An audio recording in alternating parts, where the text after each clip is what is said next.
the holy Ramchal. Ramchal gave us the Surim, the Mesilas Yesharim, the path of the just, and he gave us many books, Derech Hashem, and another book which is a dialogue between Hashem and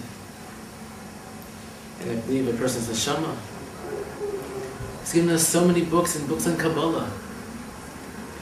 But what makes the Ramchal great is his ability and his grasp of the entire wisdom of the Torah. That not only did he understand the more practical things, if you read the Path of the Just, he tells a person how to come close to Hashem through Musar, through character correction. But the rabbis tell us that this book, the Path of the Just, this is the book, this is the entranceway to the Kabbalah. Through Musar, he was teaching Kabbalah.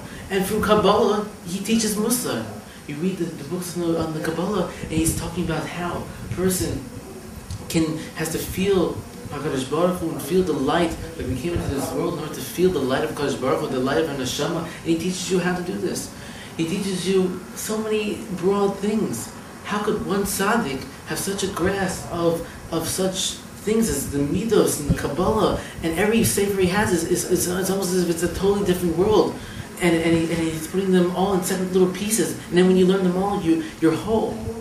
Rabbi Chaim Luzzato, so beautiful of a neshama, so beautiful of a tzaddik. And many people hold very strong by the Ramchal. They hold him as if like he was the tzaddik emes. He was the sage who was connected to the highest form of truth. And they don't say that about a lot of people, but they say that about Rabbi Chaim Luzzato. A great, great man.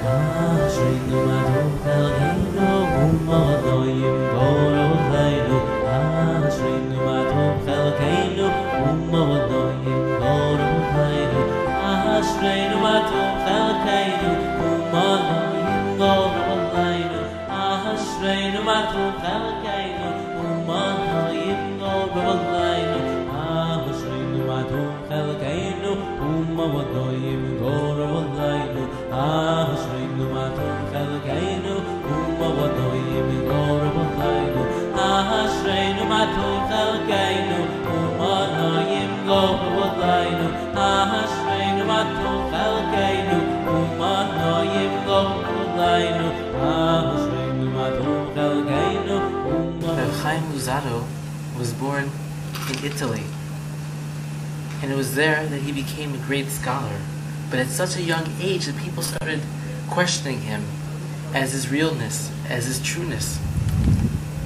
And he had said to a few people that he was taught the Torah by a Maggid, by a special angel created from the devotion to the learning that he had done, and people didn't believe him.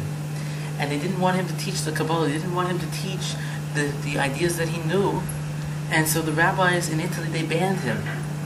And then he went to Germany, to Amsterdam, and what happened? He asked them, please protect me so I can teach the Torah. I have beautiful things to teach, sweetness for the future generations. And again, they didn't let him teach the Torah. They didn't let him teach the sweetness. And he started writing things down that he had learned from the Maggid, and it was burnt. And Lo Aleinu, we don't have so many things from the Ramchal. We have Mesilas Yesharim, we have some beautiful books, but we don't have it all. We don't have all the Svarim from the Ramchal. Why? Because people were jealous. People were jealous. Here was a man pursuing the truth, pursuing emes, and they saw it here at the same time was Shabbat Tzvi, and they thought, so this person's going off on the wrong path. So surely he is, because sometimes truth and falsehood, they look the same because they're parallel sometimes, even though they're the opposite direction. They look somewhat similar, but they're not. A person with a true eye can see different. But sometimes even the biggest of rabbis, they mistaken someone who is pure, someone who is sincere, for falsehood.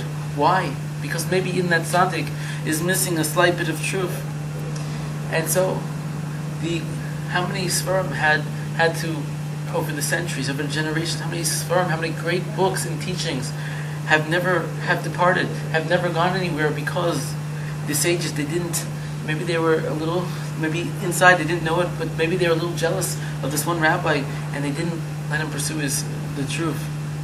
Or maybe they meant insincerely that they were trying to protect the community, that the community wasn't ready for these teachings. They thought it was too high. They thought it was wrong. People were so against Rabbi Nachman of Breslov, they were against the Baal Shem Tov. But it was the Vilna Gaon, and it was the Maggid of Mezrich who loved the Sfarim of the Ramchal. And they taught it, they pushed it upon their students. And they loved it. And today, all through the yeshivas of the world, no matter where you go, they're learning the Sfarim of the Ramchal. But we have a lesson to learn here about supporting and trying to find truth. We shouldn't be so judgmental. If there's a book out, we should be more open-minded to other Sfarim, to other Hasidus, to Litvish Sfarim, to Litvish people, to Hasidish Sfarim. We should be more open-minded to trying to find the truth, because if we try to search more for the truth, we will find the truth. And we won't toss away holy books like the Ramchal's.